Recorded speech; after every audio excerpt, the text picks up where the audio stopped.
Yeah. What's going on in the world today? People fighting, feuding, looting. It's okay. Let it go. Let it flow. Let the good times roll. Tell 'em, Mikey. It ain't nothing but gaming.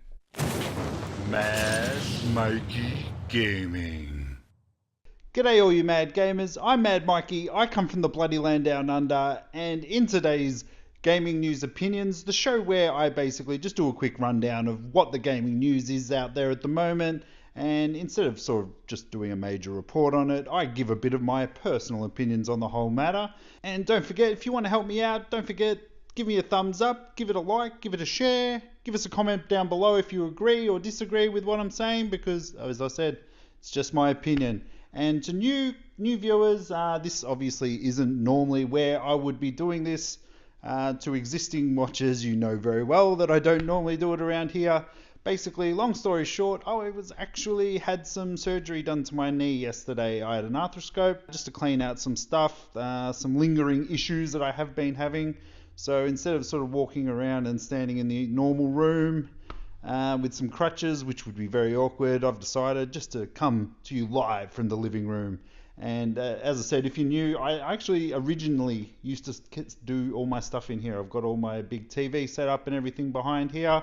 And I used to actually use the Kinect. Yes, I use the Kinect for my YouTube videos. But on to the first bit of news today, and there's been a lot of rumors swirling around about what's going on with the next Assassin's Creed game. Now, the other day I was on the Facebook group, the Assassin's Guild of Australia, and somebody posted some images of some artwork potentially.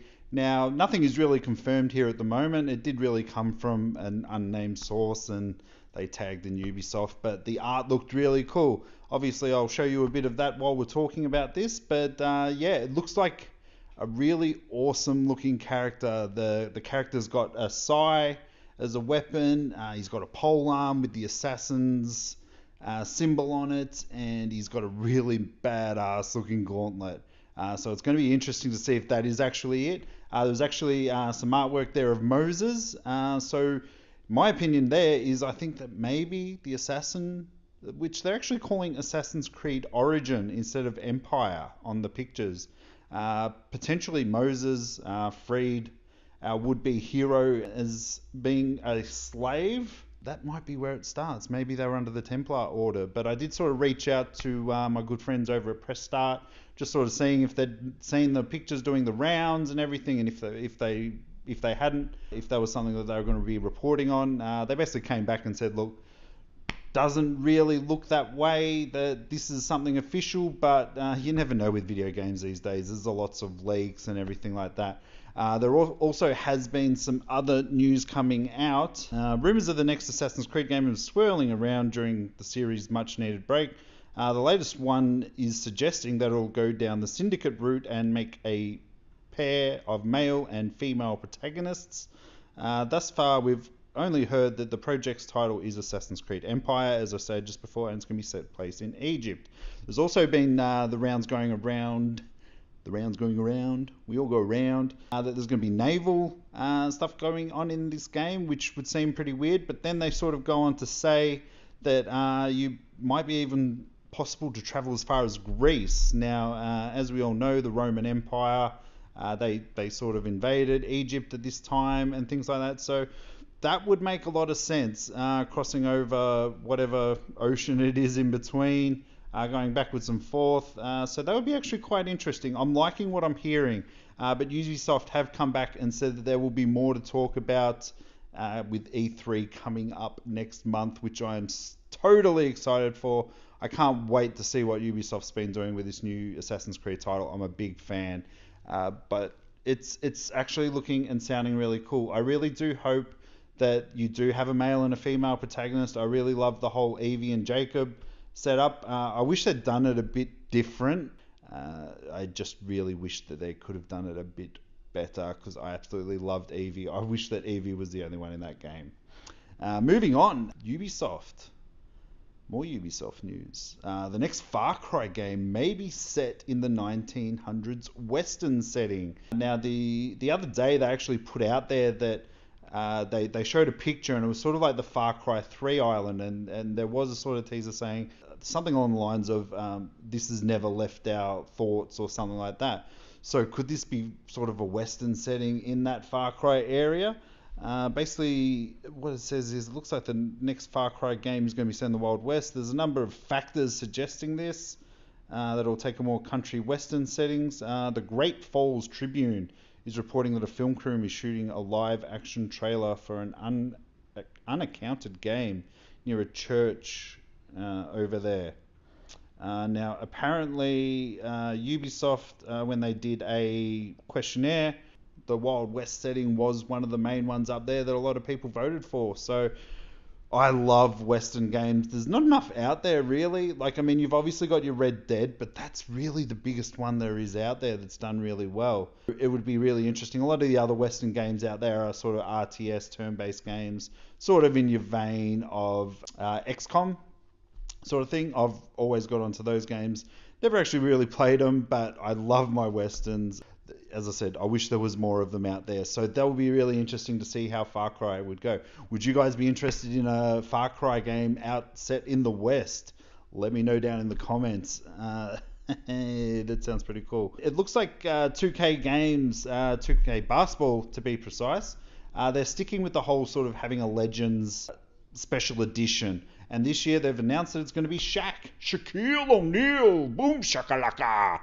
And I actually really enjoy they're doing this. I know they sort of played a lot around with it back in the day with like Michael Jordan having the set, and then last year's it was Kobe Bryant. So this year it's Shaquille O'Neal, the big Shaq Diesel, and the reports are coming out that it's gonna quite actually cost a pretty penny.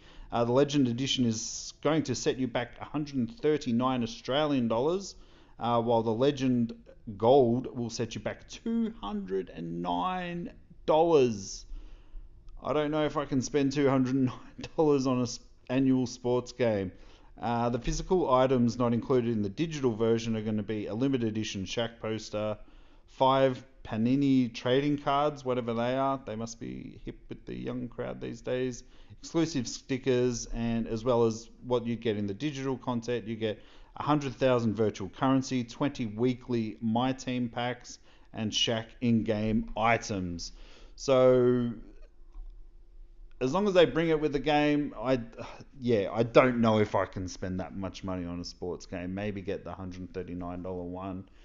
Looks like he's got 2 different covers, one with LA and one with Miami. Obviously that's where Shaq won his titles in his heyday before he went more title chasing, which really came to nothing, unfortunately, for the big fella.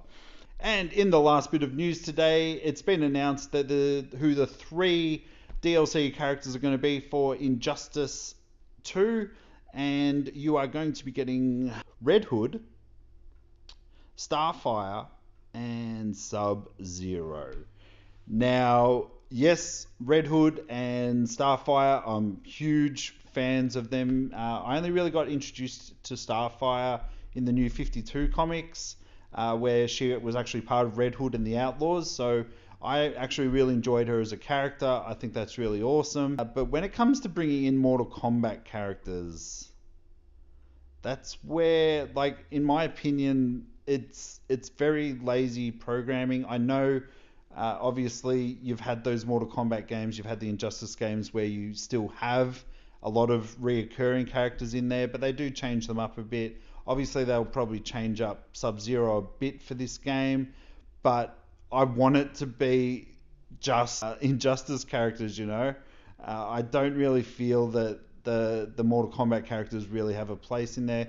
Same as they did with Scorpion in last year's one, or the previous one. I'm not a fan of them doing that. To me, it's lazy programming. But I'd love to know what you guys feel. I did sort of put some comments out there on some of the Facebook channels that I'm on, and everybody seems for it. With me, unfortunately, I'm not that behind it. But guys, that's it for today. Remember, guys, this is just my opinion. If you've got opinions of your own, or you disagree with what I'm saying, please hit the comments down below and let me know what your thoughts are on all of this. And hopefully I'll only be in this setting for the next week. I'll be back next Thursday for more gaming news opinions. Obviously, with E3 coming up, there's going to be a lot more stuff sort of coming and leaking and everything. That's it, guys. I hope you have yourself a fantastic day. I'm going to go back and not really have to go far and play me some video games. Guys, take care. I'll see you on Thursday.